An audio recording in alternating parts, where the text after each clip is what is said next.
Hello and welcome to In Bed with Lisa and the Wine, Dine and 69 podcast. This is an unusual and really awesome setup today because it's going to be a chat rather than an interview with two sex educators, sexperts, if you will. So please allow me to introduce Rachel Dalton. Hi, I am so excited that we're doing this. I love collabing. I love having conversations rather than interviews. I'm excited to jump into the topic that we've discussing today. Fantastic. Me too. I'm just so excited about this also, just to hear your take on these topics. hmm Um, and to be able, like you said, to collaborate and have a conversation. So I'm Lisa Welsh, and like I said, this is Rachel Dalton. Do you want to introduce yourself a little bit for any of my Yeah, listeners? yeah, sure. And then we can do vice versa. Yeah, I'm Rachel. People who are listening to this on my feed will know that I've been doing the Wine Dine 69 podcast for almost 3 years now, which is pretty wild. But yeah, I am a real estate professional, writer, actor, podcaster, and aspiring intimacy coordinator for theater. So that's kind of what I do, and trying to connect with other sexperts in the arena to just try to make everybody's sex lives and intimate lives better. Yeah, let's hear a little bit about you, Lisa. Thank you, Rachel. I love that. I love that you're an intimacy coordinator, as you said, aspiring. That's so Yeah. interesting. So I'm Lisa Welsh, and as you said, for anybody who's been following me for a while knows that I'm a sex educator.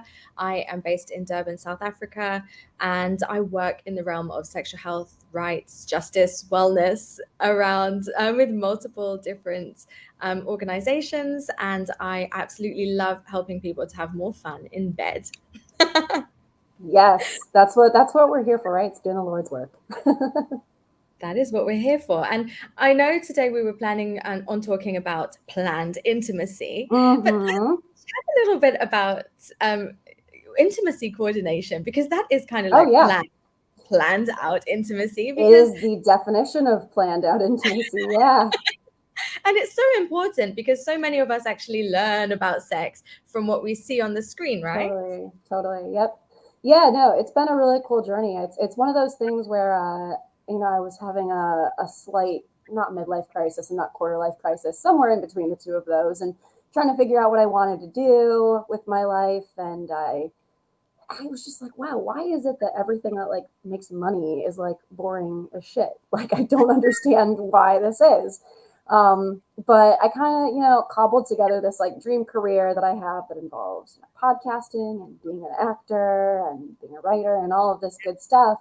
And after the Me Too movement came out, it kind of, there became a real need for intimacy coordinators and intimacy directors. And kind of what that is if you think about like there's like a fight scene in a movie, you need somebody to choreograph it to make sure that everybody's being safe. I mean, it's the same thing with intimacy. If you are doing a scene where there is like an assault of some kind, or even just discussing an assault, or even a consensual act, it's really important that both actors are really, really comfortable. Mm. And so the role of an intimacy coordinator for film and an intimacy director for theater is to come in and help with that choreographing and help with checking in to make sure that everybody's comfortable every step of the way.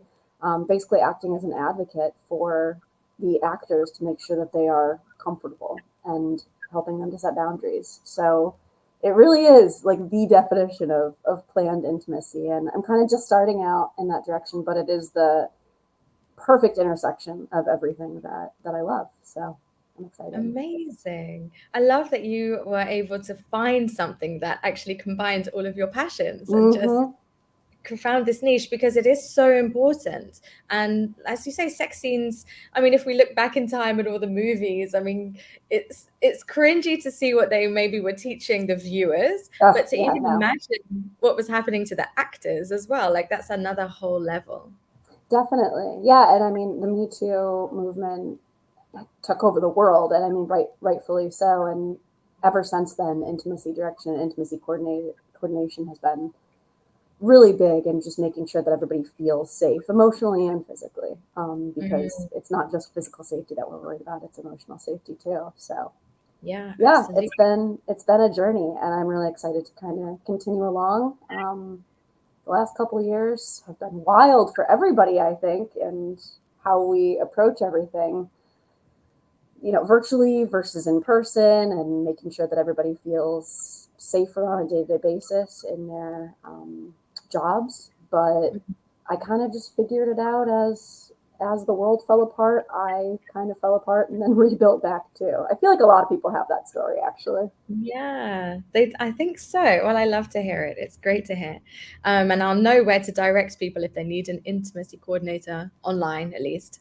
Oh yeah, no, I can definitely talk through that. It's and so, I mean, intimacy direction too, and intimacy coordinating is so important too, just on a day-to-day basis. I mean, if you're somebody who's a people pleaser, like me, Mm, like it's really good to learn how to say no. yeah, And it feels really, really uncomfortable at first, but the entire first session of intimacy coordination and intimacy direction, I go through the IDC. They It's all about like setting boundaries and learning how to say no. So amazing. it's anybody really could benefit from it, I think. That is fantastic. And interestingly, it's perfectly positioned because this year's World Sexual Health Day is actually the theme is consent. So that's Is happening in it? September. Yeah, I support the communications committee for the World Association for Sexual Health. So I'm working on promoting that this year. So consent is the theme of the year for World Love Sexual that. Health Day. I love that. Get on that bandwagon. I Oh, know. that I'm is gonna have to find that website. Like, Yes, definitely. So, but today we actually were thinking about chatting about planned intimacy, mm-hmm. otherwise known as scheduled sex, which I know people find initially they think is incredibly boring. But I think it's really important in today's modern life because everybody is so busy and have so many things pulling us from one place to another. And we've spoken briefly about the pandemic and how everybody is just tired, exhausted, and maybe things fell apart and fell back together in some ways, but now we're just like, so tired. Yeah. No, Um, I mean, it just living, existing is completely exhausting. And I mean, and that's what you do is you work with people who are busy and tired, and how to, yeah. enhance their intimate lives.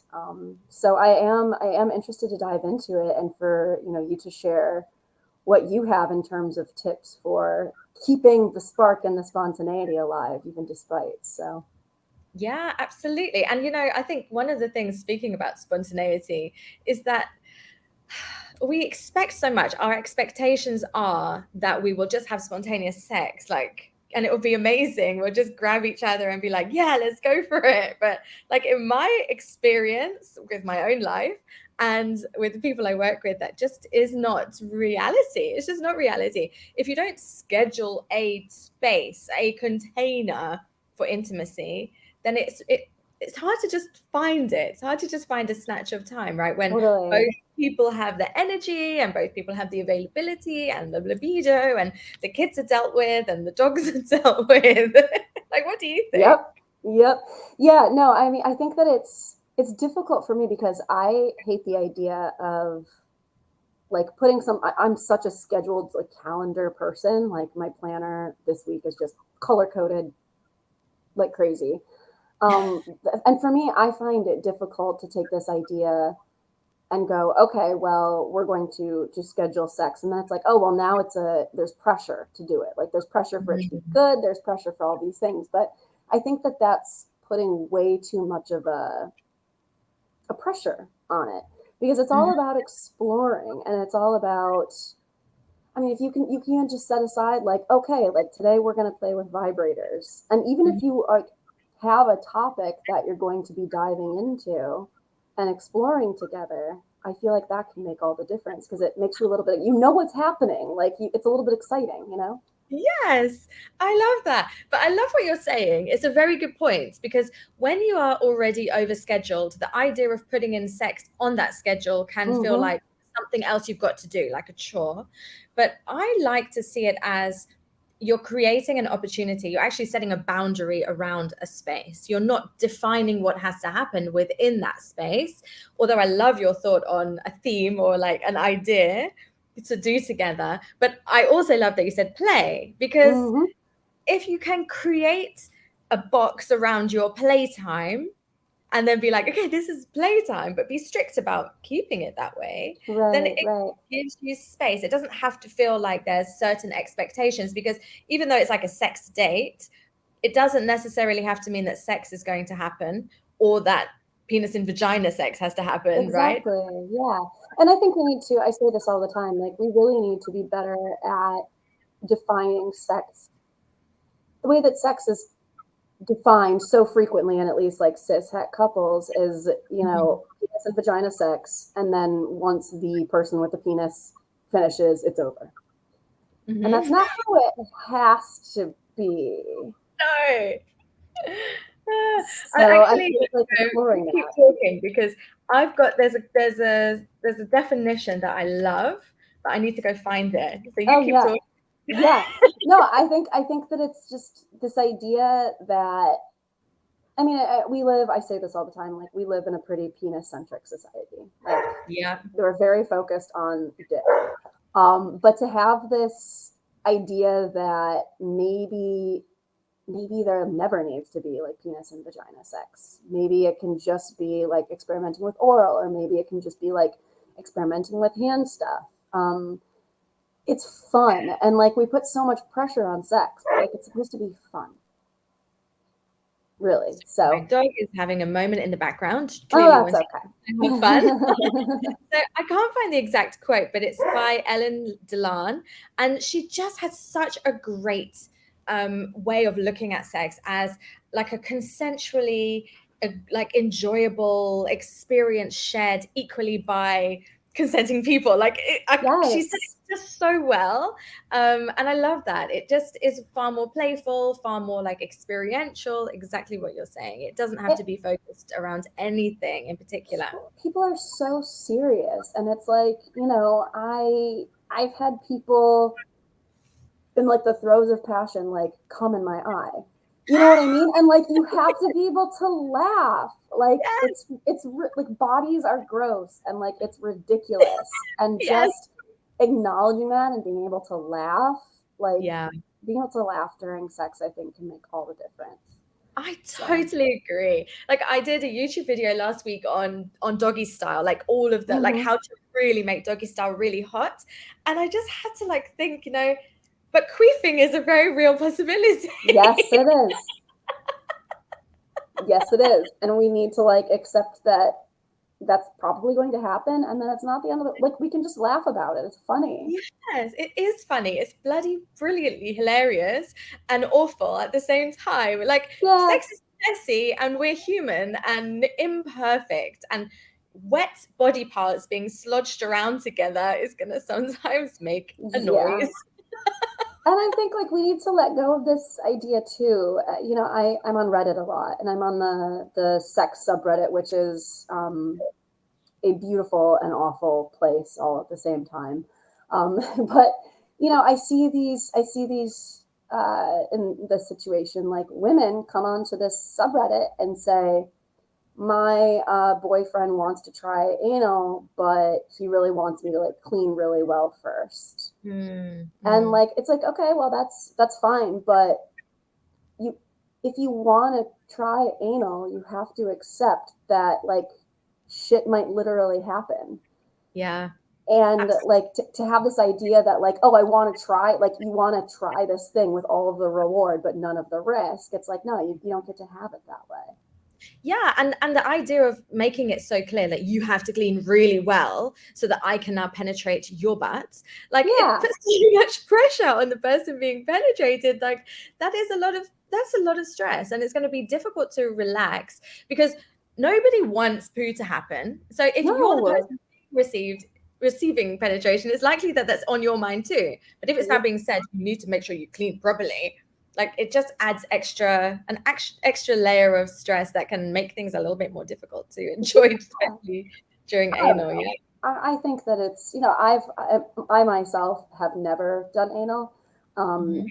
I don't even know if it's something I'm interested in. It's something I'm like, all right, like if it comes up naturally, then like, okay. But I've always said that I've always said that if I'm going to try it, I want to peg my partner first, Mhm.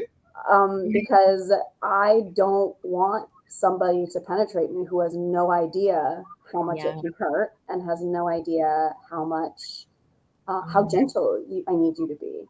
So it's like, well, like if I penetrate you first, then like you're really gonna have some empathy when it comes to turning it around. So maybe that's unfair, but that's I, my no, stance. I think the empathy piece there is a real big one. Sorry, my dogs are literally right outside my door being very annoying. That's all right. I know how it goes.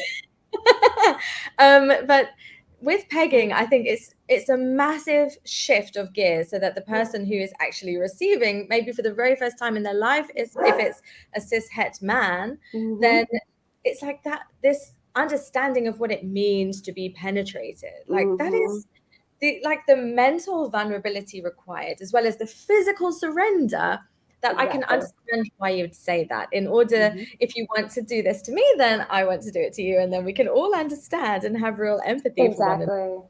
Yeah, like Mm, I had a partner who like, had done anal a lot, and he was always like, it's not a big deal, it's not a big deal. And, I was like, it is a big deal though. Like it is. And I didn't have the confidence that he would be particularly gentle just because of his past experiences. And I was like, no, and I'm not gonna do thinking that. it's not a big deal. But anytime someone is penetrating somebody is a big Big deal. deal. Whether Yeah. it's with a strap on or a finger or a penis, it's a big deal. Yeah. It's a very vulnerable thing to be 100%. penetrated. So, Mm, but I mean that's going completely off topic in terms I of love it. scheduling sex. Well, okay, well, how about this? Because you made me think of another subreddit, which is dead bedrooms. I don't know if you've ever come Yes. across that. Mm-hmm. Yep. Yep. Mhm. Yeah. It's A very difficult topic, I think, for a number of reasons. a very difficult topic, and I think sexless marriage is becoming more and more popular for so many reasons. And I think the definition of a sexless marriage is a couple who have sex less than 10 times a year. But I think really it's just if you're having sex less than you want to, and one person is Mm-hmm. maybe dissatisfied. And that is something that I think that scheduled sex can help with. I really do. Yeah, and I get the idea that like, oh, it puts pressure. Like, what if I'm not in the mood? But if you think about it in terms of instead nurturing the relationship, Mm. like not even thinking about it as sexual, but instead think about it as nurturing the relationship. Yes. And playtime. Because feeling like you're not in the mood is totally legitimate. And there's Totally. nobody ever has to do anything they don't want to do. But what could you be available for? That's how I like to put it. Like, what are you able to do? What would feel good right now? I mean, and Hmm. especially understanding the idea of responsive versus spontaneous desire, that so many women and people with vulvas actually needs a stimulus in order to feel turned on. So would it feel good if you had this sex container where you're gonna like hang out and be playful, do something a Yeah. little bit different, maybe make out? And within that container, you can spend a little bit of time actually creating the space. Like you can discuss together, maybe we can put some pillows and some candles. You be in charge of the drinks. I'll create the snacks. Like I think a sex snack platter is a game changer. It is for my house. I Oh love man, it. there's so many like themed things you Platter. could do too. Yes. That's wonderful because it really then feels like we're going to be together in this space for a while. There's no particular thing mapped out, but I'm going to create the platter. We're going to put some fruits and some chocolates. And when I'm doing like the boring weekly grocery shop, because I've got 3 teenage boys, when I get to the snack aisle, then I think, oh, what should we have in our sex platter? Hmm. Oh, I love that. Yeah, and I don't know. It just I find too that it's funny because scheduling sex is people think like, oh, it's scheduling something, it's taking away the spontaneity. But at the same time, if you're someone like me who is very like, okay, this is done, I need to move to the next thing, I need to move to the next thing, who Mhm. becomes kind of like when I'm stressed out, I become kind of robotic. when you are able to set aside this time and say, okay, well, this is what I'm going to do. This is what our focus is on. It's the same thing. It's like you're looking at it and it's like, okay, it's a calendar event now. It's a thing to do, but it's Yeah. also like, but that's the freedom where it's the thing to do. And Yes. being able to, say, okay, well, what does this mean? How there's it's set aside time, but there's no pressure. And I know that for me, even if I identify as demisexual, if there is like a conversation where we start off having an intimate conversation and then we start making out, I'm gonna be ready to go regardless. Yeah. Yeah. So it's like, okay, if we set aside this time and we, have some intimate discussion and then start kissing, then it's like, all right, it's gonna happen anyway. So I love that. Yes, that's it. It's setting aside time. And, when it's in your calendar later, like you can see this is the day, oh, yeah, this is the schedule for play. Then you think, okay, well, maybe, do like for me, I would like to shave my legs then. If that's going to be the thing, maybe I'll choose to put out this particular outfit. And it's like preparing myself. Then this is me doing the things that make me feel ready later. That everybody has their own thing that maybe makes them feel better, or obstacles that make them not want to do it. Like, do you feel like you don't want to have sex after you have a big dinner? Then maybe right, don't have a big dinner before right. that. Well, Do it's you need also to like, do the kids? yeah, no, I mean that self-care too, if you think about it, it's like solo foreplay. Yes, yes. Because, if you're shaving your legs, you're thinking like you're going to be thinking about like, oh, I'm shaving my legs so that like when he or she runs their fingers like over, like it's going to be, and it's like, oh, that was kind of the smallest things can start being foreplay. And Yeah, I mean, I don't remember who said it, but whoever did was brilliant that like, oh, a woman's biggest sexual organ is the one between her ears. It's her yeah. brain. And Mm, so like even having it there on the schedule is something. But I mean, so when you talk to couples about scheduling sex, is it what's the advice that you give them for like dealing with like the awkwardness around it? So like, they're in the room together and they're like for the first time, they're like, all right, like we're scheduling sex. Like I know this person, I've been married to them for, 6 years or whatever it might be, but like all of a sudden I feel really shy and awkward. What's your mm. advice generally for That's such people? a good question. So the first thing I'd say is that you don't even have to tell your partner that you're scheduling sex. Like, so if Okay. yeah, you can change your expectation. You just know for yourself, I'm available today for sex, right? You just know that, okay, today is a day I actually want to set aside time to connect or to be playful. And whether that's, dressing a little bit differently for the sofa, being a bit provocative and whispering in their ear and just seeing what happens with no expectation of what might happen. So that's one way that you can do it. But if you do both set this time aside and you've decided this is your time to connect, then that awkwardness is like the sexual friction and the tension. Like, that is good. If you have that nervous awkwardness, that is so hot. That is remembering that you're two hot blooded people and not just following the script, right? The normal script of just the normal old sex that you always Mm-hmm. have. So Mm-hmm. the fact that you don't know what to do is excellent because it means that you're being creative. That's a really good point. Yeah, Yeah. no, that's such a good point. And it's like you want the spontaneity, but then once you get there, not knowing what to do and not having that spontaneity is spontaneous in and of itself, I suppose. Yes, exactly. Because it is bloody vulnerable having sex, and especially with somebody who you've been together with for a long time, and you do fall into this predictability. You know exactly what's going to happen, who's going to initiate, how it starts, how it ends. That if you take that script away, it's scary. And that's why it can feel awkward. So that's why I loved your idea actually of saying like, oh, let's play with vibrators. Um, Mm-hmm. and this is something that I'm putting together right now is sexy planned out dates so that once a week people can receive like a plan mapped out and they can like give it a try and then they get to blame me for the new idea, for example. Like they don't have to say, oh, I would never have suggested this, but here it is in the inbox, what do you think? Right, right. Oh, I love that. No, that's such a cool idea because it's like, I mean, you have people who plan proposals, you have people who plan, um, I don't know, like various like events. Like there are people who plan like, adventure dates. Why Yeah. wouldn't you have somebody to plan like a It's sexy just date? like intimacy coordination, right? Why on earth wouldn't you plan out a sex scene? Why wouldn't you learn about sex? Why wouldn't you map out what you're going to do? Why wouldn't you explore? Like, we just seem to have this weird thing that humans must just know about sex and humans must just know what to do, roll the camera, or just get under the sheets and do the thing. Like, how are we ever going to know? We're not taught. We don't talk about it.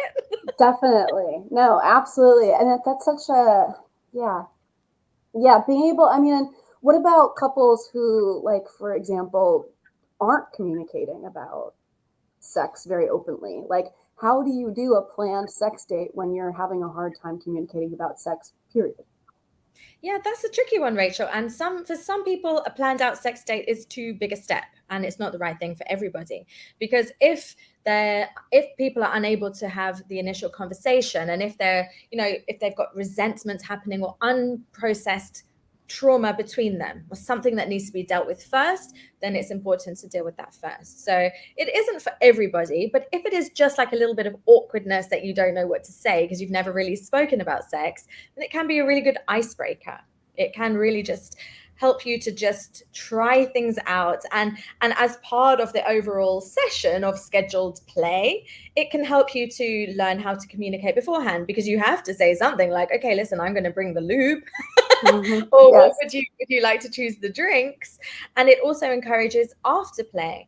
And so with these small little bits of communication, your confidence gradually builds, because the afterplay is important to reassure and reconnect, debrief what worked, what didn't work. Would you never do that again? Did you really love that little particular thing? Right? hmm That already rolls over into the consent conversation for the next time, so that it becomes an ongoing communication. And the great thing that I love about sex, and I reckon you do too, is the fact that the lessons you learn in the bedroom or the kitchen or wherever you are, those lessons help you in other areas of your life, like people pleasing. For me, absolutely. Hmm right, I learned to speak up for myself through saying no in the bedroom, like, hmm and understanding that I matter and I deserve to have autonomy over my body. That helped me in other areas. My body confidence came through sex.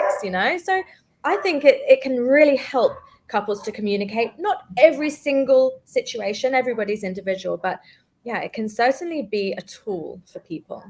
Absolutely.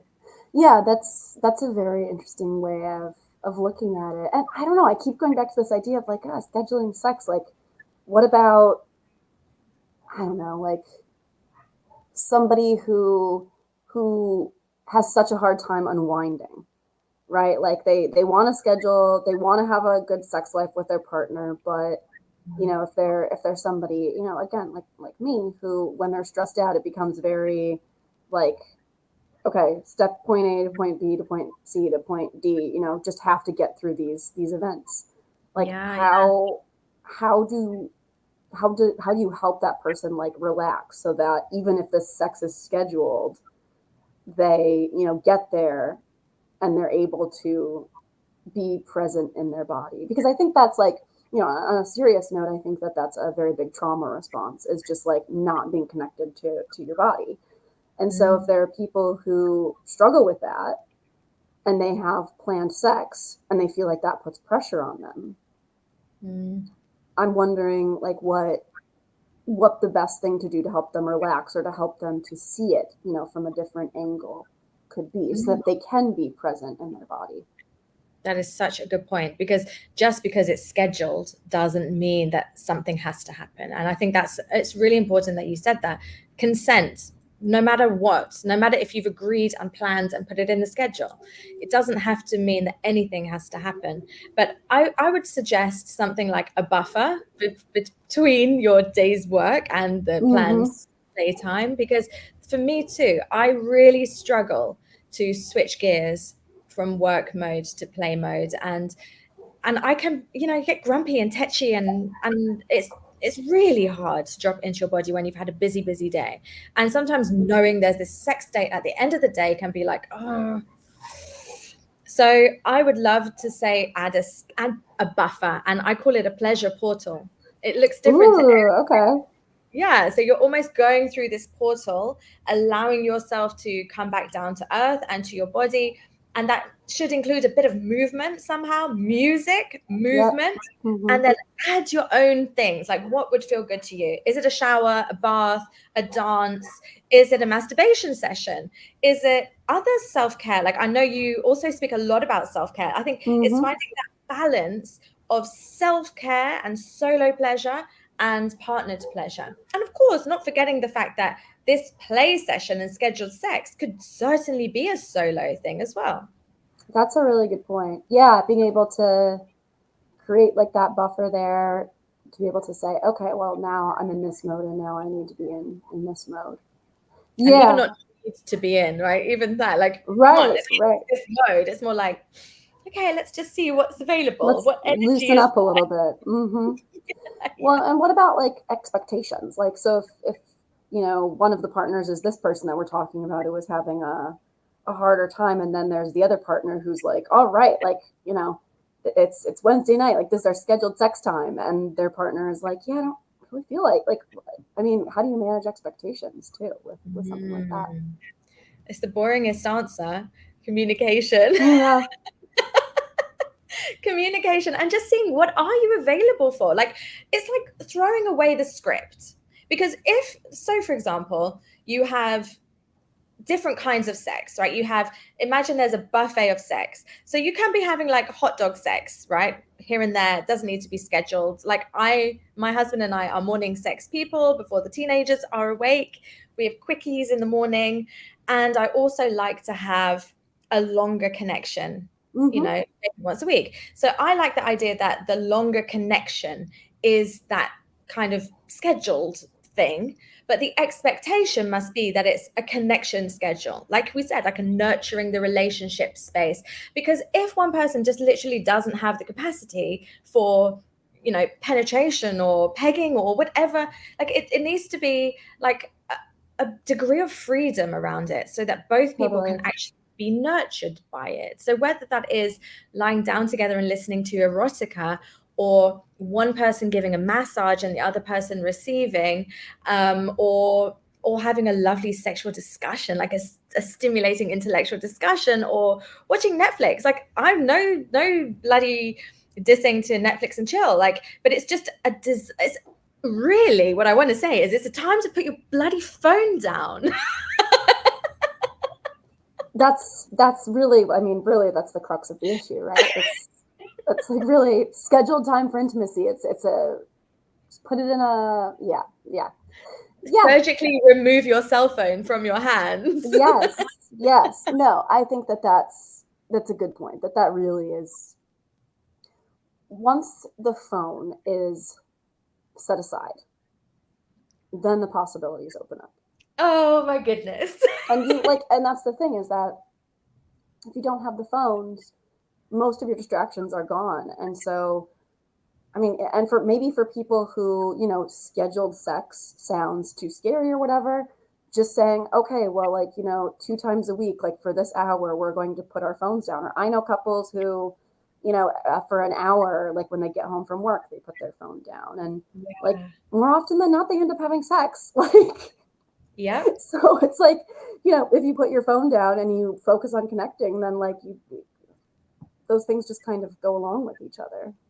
It shouldn't be so hard, right? But it just, the fact of putting your phone down is huge. It's like Yeah. a rebellion. And we've said a few times how strung out we all are, and like over connected and exhausted and constantly switched on. And yet it's hard to put the phone down. But if we get to the end of a day and we've only got 70% left in the tank, for example, Hmm. you're still giving 10% to your phone all the time, Yeah, if you yeah, totally.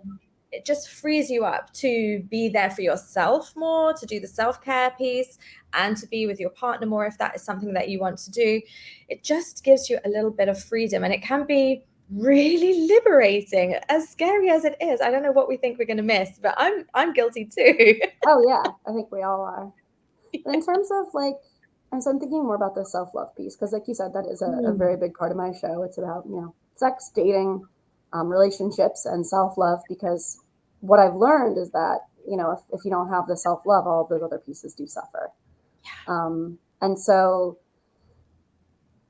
ideas for somebody, again, like let's go to this place where somebody needs an hour of buffer time to be able to reconnect. What are some ideas that we can give listeners for getting into your body more? I mean, you talked about like putting on music, maybe dancing. Like if that's not your thing, because it's definitely not for me, like what about like yoga or something like that? Yeah, Different well, things that can get the body moving.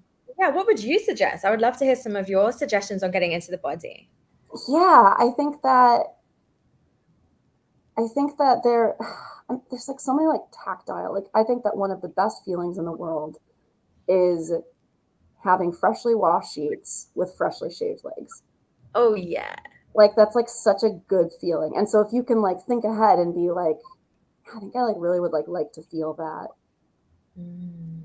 And you can plan ahead for that. You can make sure that your sheets are, you can come home from work and shave your legs, or eating something. I'm very much like a eating person. I like food a lot. Yes. So, if there's like chocolates or something that, can put you in that space but really you can't it's not just eating for the sake of eating. It's really being present and thinking about the process of Mm. eating. Yeah. So I think there's Sensual. Mm. exactly. It's like, how is your tongue feeling? How's the roof of your mouth? Like what does it smell like? All of those different, like, really, I found that for me, focusing in on the senses, doing that, I forget what it's called, but it's like that, like five things that you can see, four things Yeah. that you can touch, three things that you can hear, two things that you can smell, one thing that you can taste, or something like that. Yes. Yes. That always, as somebody who like, does have a hard time like being present in my body because my brain is always going 1,000 miles a minute, Mm. being able to do that exercise is something that I try to get more in touch with. I'm also very big about like inner child work, right? Like being able to connect with like younger version of yourself and give give little you like that love that you might have been missing out at that time. And that Mm. always makes me feel really connected to my body too, because it's almost like this, like these different versions of me are able to overlap at that time. I love that. And it might sound strange to some people to hear like you talking about inner child work when we're talking about sex, but it actually can really help you to heal like any shame that you hold surrounding sex, shame that you don't even know where it came from. And especially around self-pleasure and masturbation, like that can be really tied up with inner child work and feeling like you're wrong or dirty or naughty for enjoying sexual pleasure. So I think that's Absolutely. powerful. How would Yeah. you somebody could tap into inner child work? Like if they were just on their own, like what could they do to just kind of Oh yeah. explore that? I have a ton of tips for that. Like, I think that one of the big ones that I did in my bathroom, like right over there, I have a picture of like, I think about my life and I think about, when I started being bullied or when I started like not feeling comfortable in my skin. Because the way that I think about it is that going through adulthood really is about returning to the most pure version of you that existed once, Mm, because you're wow. born pure and then you learn all of these negative things. People are mean to you learn to be unkind to yourself. So getting older and becoming more emotionally enlightened, is trying to return to that most pure version of yourself in many ways. Yeah. So I have this picture of me when I was maybe 12, 11 or 12, and I have it on my bathroom mirror. And, I just, some days I don't look at it. Some days I'm in too much of a hurry, but it's Yeah. there so that if I'm, looking at myself in the mirror, it's right up there. And Mm. it just reminds me like that's who you are, really. Like that's who you are. It's actually so powerful and emotional to actually think of yourself as that little person, like, and it just makes you have so much compassion for yourself that is Yeah. very easy to not have when we're going around life. We're so tough on ourselves. Like Yes. we are so freaking tough on ourselves. And I think hearing you the way you speak about being busy and productive, I can really connect with that same feeling. And the just like the way that we that we push ourselves. I mean, I can be like bursting to pee, like desperate, and I'll be like, rush down to the stairs, pee quickly. Like, I don't even give myself space to really just go pee when I need to, you know? Yeah, Like, yeah, I think probably a lot of people will be like, yeah, me too. Because it's like, it's a self-worth thing. It's a small thing, but by remembering that you are that little person, you still are that human with the same, you still deserve everything that little person deserves. You still are worthy of yep, all of it. And you're yep. worthy of pleasure, and you're worthy of carving out time for play. And it's, no, it's not productive, but yes, it's important. Well, I mean, there's such a focus on being productive that Hmm. we have now in 2023, and I've been thinking about this a lot. I'm just like, this isn't why I'm here. Like, Yeah. I'm naturally a productive person, but this isn't why I'm here. I'm not on this earth to be a productive person, to push out these reports or to, I'm here to learn. I'm here to be curious. I'm here to have pleasure. I'm not here to work 5 days a week, 10 hours. Like, that's not why I'm here. And the hustle culture that we have now, I'm very Yeah. anti hustle culture. But It's yeah, I conscious. think like the inner child work, and like you said, like the shame that can come along with that. There, I mean, I started masturbating when I was 3. I think I've actually heard like girls tend to do that a little bit earlier than boys do, but I started really really early, and in some ways it really messed with me because like I would do it in public and I wouldn't understand that it was, Hmm. something that you do by yourself. Yeah. Um, and so I would get bullied, and it's like, well, shouldn't be bullied, but also like it's understandable that people were really weirded out by it. But in many ways too, like I feel like I've had like no shame and at the Yeah. same time like all of the shame because Yeah. I learned to experience pleasure from such an early age that I am not shy about it. I'm very good Mm. about, asking for it. But at the same time, there is this shame surrounding if you're an expressive person about wanting pleasure, society will shut you down. So I didn't have shame, didn't have shame, didn't have shame. And then I hit like, my 20s and it was like, oh, there's the shame. So it's kind of interesting how that comes in too. And it doesn't necessarily mean when you're a child, it can be when you're a little bit older. Um, but yeah, I mean, self love and sex really are, to me, intrinsically linked, and not just in the form of masturbation, but really the more that you love yourself, the more present in your body you're going to be.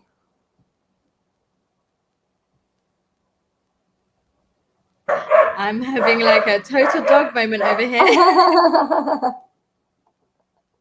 All right, yeah. No, but another thing that I do is I envision conversations with like little me. Like I'll be like driving to work and I will like envision like little me like next to me on the seat, and I'll like almost like talk to her, and it sounds like really lame like when I'm saying it out loud, but I just imagine how like 9-year-old Rachel would look at me now and would be like, oh my God, like you come home from work and you're like wearing like a button up and like a set of high heels, and you go onto your roof in this city and you drink a glass of wine. That is so cool. Like, and if you look at yourself through that younger you eyes, it really, I think, can make all the difference and makes you realize how much you really have accomplished.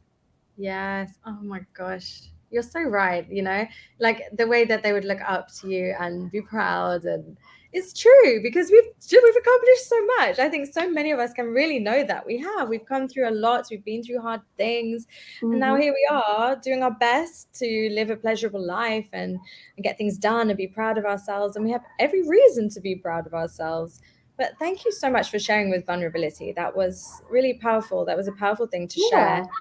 And I just think so many of us do carry sexual shame from our younger years, that there is something that nearly every single person carries that we feel ashamed of, or think that, we were the only person that did that thing. And the truth is that humans are sexual creatures, right? And as we said at Yep. the beginning, we're messy and it's imperfect and awkward and funny. And if we can integrate all of those pieces, it can be wonderful. It can really lead to a richer pleasurable life and intimate life with ourselves and with anybody else that we want to invite in. Absolutely. Yeah, and I think that, I mean, that's where it comes into partner play. And I do love that, like, you know, taking a step back from that for a second, I do love that you talked about setting aside scheduled intimacy can also be by yourself. Yeah. So, Yeah. like, can you talk more about that? Like, what does that look like? Yeah. And do people like laugh at that when you say it, or is it exciting to people? Like, what does that look like? I think people don't even imagine that that's allowed, right? I mean, I'm especially talking now to cisgendered women who have not been encouraged to self-pleasure or masturbate, who were maybe shamed about it, or maybe haven't ever. There's so many women who have not experienced orgasm even, right? And just find the idea of self-pleasure and masturbation to be so unpleasant, right? The idea of it is so uncomfortable and unpleasant. Like, okay, so now what? Here I am in my bedroom. Now what do I do? Who are maybe curious about sex toys or the kind of orgasms that they've heard about that they're not experiencing. So setting aside time for masturbation as a woman is a rebellious act, hugely. And it's an opportunity for all of your inner critic voices to come up, all of those old shame stories to come up. And that's actually one of the reasons why I really advocate for this, because the minute you get it on your own and you get your hand anywhere near your vulva, your brain is going to start bringing up all of the stories for you and telling you, oh, there's so many other things you could be doing right now, or this is disgusting, or you're ugly, or your vulva tastes funny, or smells funny, which isn't true. But it's a chance to hear those voices and notice them, because sometimes that's all you need to do is notice, okay, that's a negative story that I hold.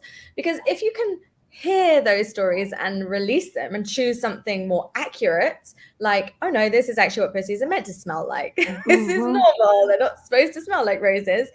Then coming to healing those stories can help you if and when you are in partnered situations, if you've allowed space for that to come up. So that's one part, is just giving yourself space to have those little inner conversations. And secondly, learning about your own anatomy and learning what you like. Like, strangely for me as a younger person, I didn't discover orgasm through my clitoris initially. It was through my G spot. So I had been conditioned to believe that sex and pleasure is from penetration only. So the first time I discovered that you could have a clitoral orgasm on its own, my mind was blown. Game Like, changer. Yeah. I had no idea. And I think a lot of people discover it the other way around. But how will you ever know what pleasures and treasures are awaiting if you don't take the time to learn? Because we're all wired a little bit differently down there. And our partners, if we're in a heterosexual situation, they don't have a vulva. So how are they going to know No. how it works? Yeah. So taking the time to get to know your own anatomy with a mirror or a camera or just a hand, you don't have to look, but I recommend looking. You never know what you might find. Then learning about actually what feels good and playing around with different strokes and pressures and speeds and lubrications and toys if that feels like something you want to explore. But creating the space for that, and even the idea, even if you can create 5 minutes and let yourself do this, it's revolutionary. It's giving yourself permission to just do nothing except explore your own body for a while is huge. It's like telling yourself, I'm worth this. I deserve this. I don't need permission. This is my body. I'm allowed. I'm a grown up. I can Yeah. touch myself. It's like telling shame to fuck off. It is. Yep. It's basically like, yeah, giving the middle finger to the idea of shame. I mean, I think it's really important, and I feel like I say this like in every episode that I do that's sex centric, but like less than 25% of women people who have vaginas can come from penetration alone. It Yeah. is rare. And Mm-hmm. so it's important to know how, and it's also important to remember, I say this a lot too, that the clitoris is a lot bigger than you think that it is. Yep. So there are so many opportunities and different ways of doing things. And just because the way that you do something is different than the way that somebody else does it doesn't mean that it's Yeah. wrong.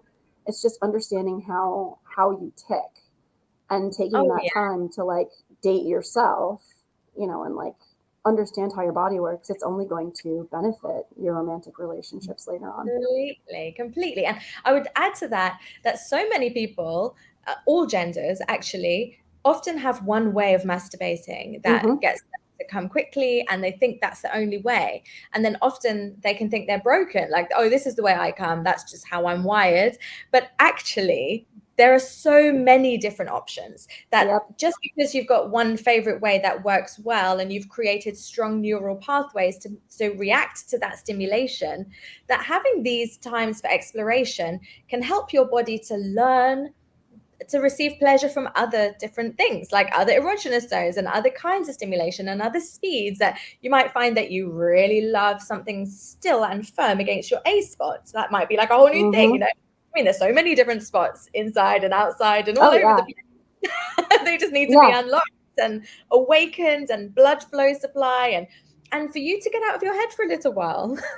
That's really what it is. And I mean, that's what's so great about, like, taking this time to date yourself for solo play and also with a partner. It's just, you set aside this time so that you don't need to think. It's almost like it's that you can just kind of feel and be in your body and with your partner. And maybe that will lead to penetration. Maybe that will lead to just kissing. Like, who knows? But the idea is that the time is set aside for it. Absolutely, because even nipples can be orgasmic if you Yep. just give yourself the Hmm. time, open your mind to it, and then just spend time stimulating them, because that's it. Yep. Like, we're all in such a rush to have that hot dog sex I mentioned earlier. Yep.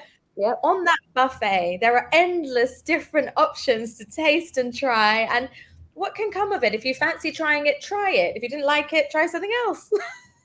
Yeah, I think that, I mean, a lot of us, like, view sex as, I mean, like, again, like, P and V is the gold standard that we do things by, but there doesn't need to be an end goal. It can just kind of be exploring, and I know that that's frustrating for some people who may think that there does need to be an orgasm for sex to be considered successful, but it doesn't. And being able to take that time to just enjoy each other's bodies and view it as a connective experience and being in the now. I mean, because if this time that you're setting aside is for the betterment of your relationship, orgasms aren't necessarily for the betterment of your relationship.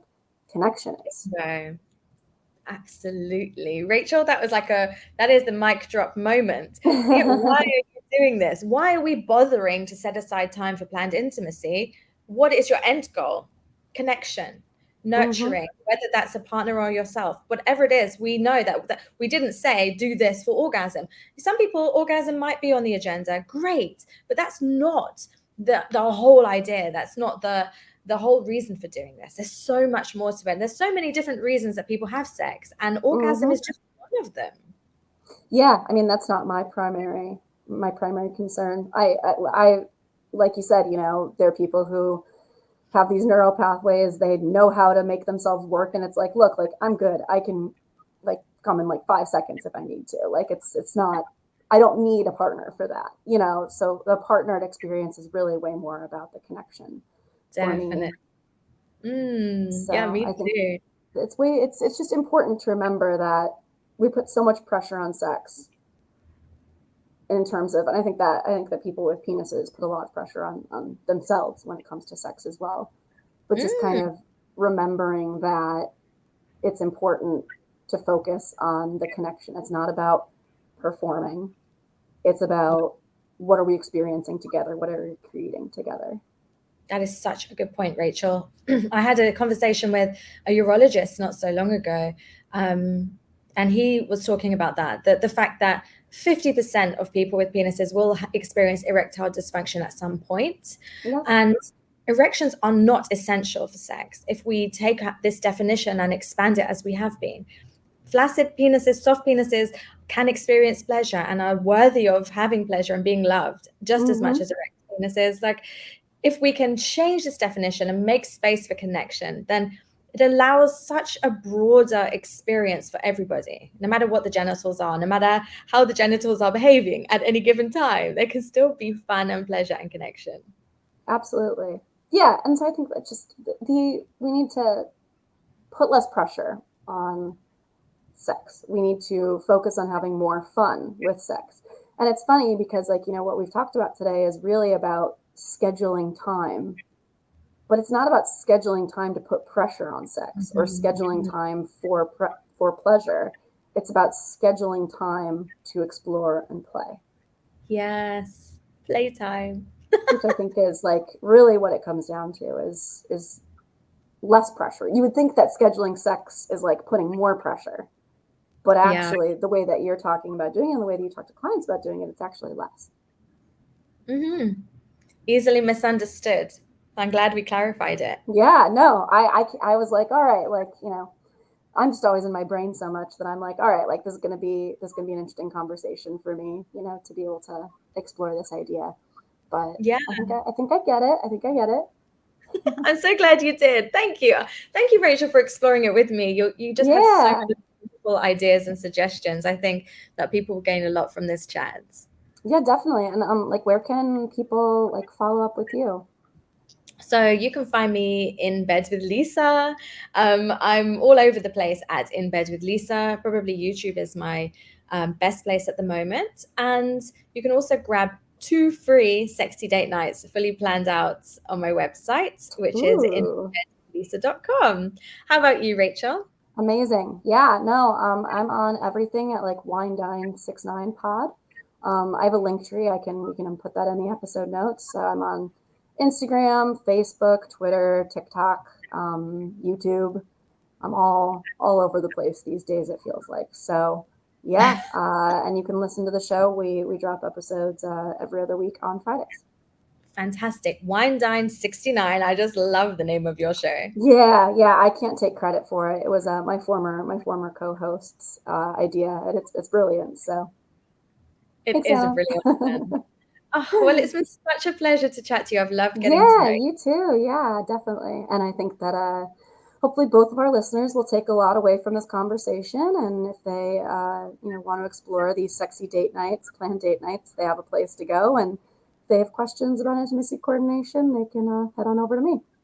Absolutely. We'll share everything in the show notes. But thank you for listening. Thank you for being here with me, Rachel. I've Yeah, loved thank getting you. to And thanks chat to everyone. you. Bye. Bye.